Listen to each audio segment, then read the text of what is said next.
नमस्कार। मध्य प्रदेश का चुनाव निपटते ही सपा अध्यक्ष अखिलेश यादव अब दूसरे राज्यों में अपना वजूद मजबूत करने में लग गए हैं। इसी क्रम में वह इंडिया गठबंधन के नए सहयोगियों की तलाश में जुट गए हैं। उन्होंने जींद में हरियाणा विकास पार्टी की संकल्प रैली में कहा कि इंडिया गठबंधन जीते और भाजपा को पीछे धकेल दे। इससे अच्छा और क्या हो सकता है। हरियाणा की धरती पर अग्निवीर के जरिए भाजपा ही उनके मुख्य निशाने पर रही। मध्य प्रदेश के चुनाव में अखिलेश ने इंडिया के मुख्य घटक दल कांग्रेस पर जमकर तीर चलाए थे। कहा था भाजपा और कांग्रेस में कोई बुनियादी फर्क नहीं है। लेकिन हरियाणा की रैली में उन्होंने भाजपा शासन में लाए गए 3 कृषि कानूनों को रद्द करने में वहां के किसानों की भूमिका की जमकर सराहना की।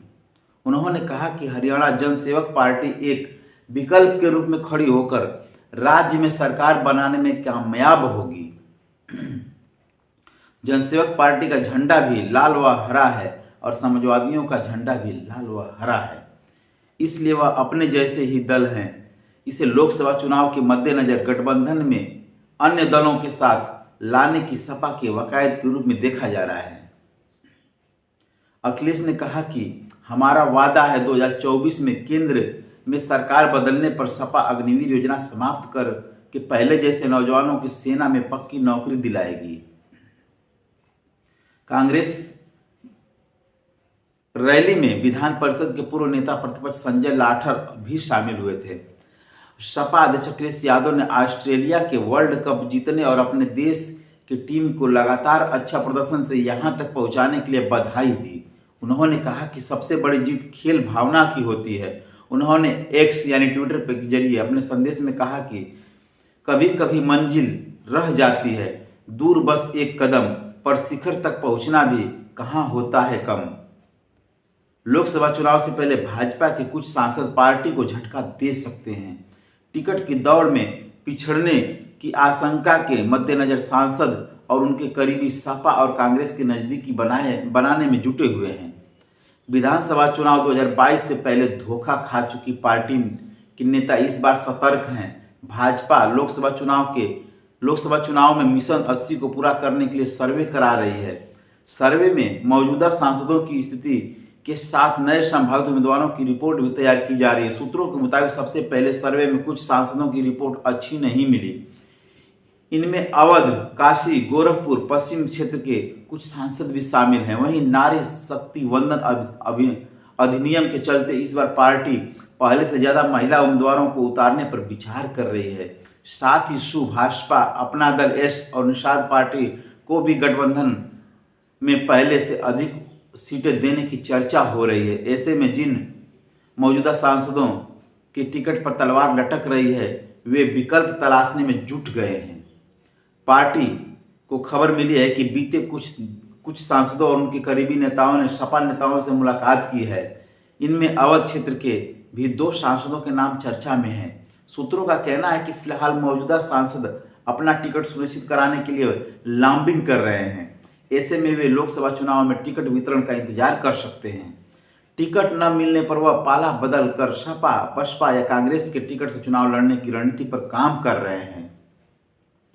पार्टी ऐसे लोगों की हर गतिविधि पर नजर रख रही है।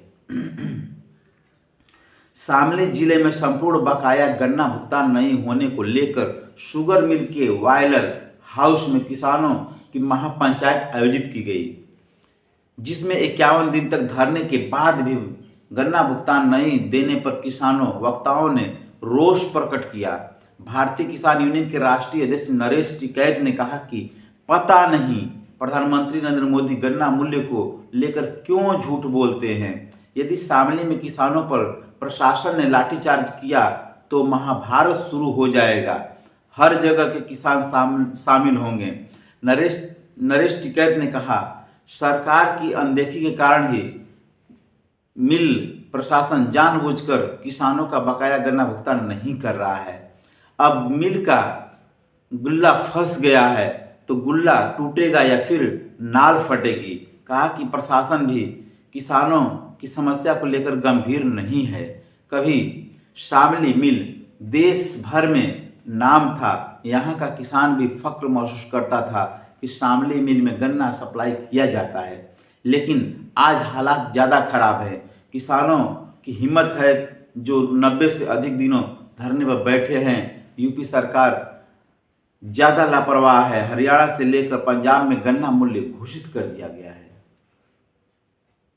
वहीं कांग्रेस अध्यक्ष अजय राय ने कहा है कि 2024 के लोकसभा चुनाव से पहले पार्टी एक एक वोट को जोड़कर फिर से खड़ा करेगी। उन्होंने कहा कि पार्टी के पुराने नेताओं के घर वापसी कराई जा रही है। जो नेता अब इस दुनिया में नहीं है, उनके कृतित्व को भुलाया नहीं जा सकता है। उनके परिजनों के लिए पार्टी के दरवाजे खुले हैं। हम 2024 में होने जा रहे लोकसभा चुनाव और आगामी विधानसभा चुनाव में पार्टी मुख्य धारा में होगी।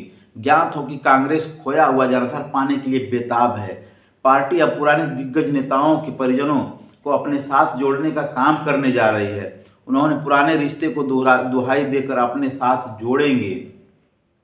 इसके तहत जिलेवार सूची तैयार की जा रही है। पार्टी के रणनीतिकारों का कहना है कि 2 से 2.5 दशक पहले विभिन्न जिलों में कांग्रेस के तमाम दिग्गज नेता थे। ये नेता सांसद व विधायक रहते हुए न सिर्फ अपने क्षेत्र में बल्कि आसपास की विधानसभा सीटों पर भी पकड़ रखते थे। प्रदेश की सियासी फिजा बदली तो इन नेताओं के परिजनों ने भी ठौर बदल लिया। कोई भाजपा में तो कोई सपा में, बसपा में सियासी पारी खेल रहा है। अब इन्हें गोलबंद कर उनके साथ मौजूद वोट बैंक को अपने पाले में किया जा सकता है, जिससे पार्टी के पक्ष में सियासी माहौल बनेगा। उधर 5 राज्यों के चुनाव नतीजे आने के बाद दिसंबर में विपक्षी समावेशी गठबंधन इंडिया की बैठक होगी। इसमें न्यूनतम साझा घोषणा पत्र पर सभी दलों से प्रस्ताव लिए जाएंगे। जिन मुद्दों पर सहमति बनेगी उन्हें शामिल करते हुए इंडिया गठबंधन अपना घोषणा पत्र जारी करेगा। 3 दिसंबर को 5 राज्यों के चुनाव नतीजे आ जाएंगे। इसके बाद दिसंबर में ही इंडिया के सभी घटक दलों की सबसे बड़े नेता किसी एक राज्य में बैठेंगे। लोकसभा चुनाव से पहले कांग्रेस ने आरक्षण बढ़ाओ संविधान बचाओ अभियान शुरू कर पिछड़ों एवं अति पिछड़ों पर डोरे डालने का काम शुरू करेगी। अल्पसंख्यकों के साथ दलित गौरव यात्रा शुरू की जाएगी। अब पार्टी ने पुराने दिग्गज नेताओं के परिजनों को जोड़ने की रणनीति बनाई है। पिछले दिनों पूर्व सांसद रवि प्रकाश वर्मा, गयादीन अनुरागी, विनोद राय सहित अन्य पुराने नेताओं की कांग्रेस में वापसी हुई है। पार्टी के रणनीतिकारों का मानना है कि हर जिले में पुराने दिग्गज कांग्रेस नेताओं के परिवारों की सुध ली जा रही है। सियासत में सक्रिय रहे उनके परिजनों को कांग्रेस से जोड़ा जाएगा। इसी रणनीति के तहत जिलेवार सूची तैयार की जा रही। सूची में शामिल पूर्वांचल के 3 पूर्व सांसदों के परिजन जल्द ही कांग्रेस का हाथ थामेंगे।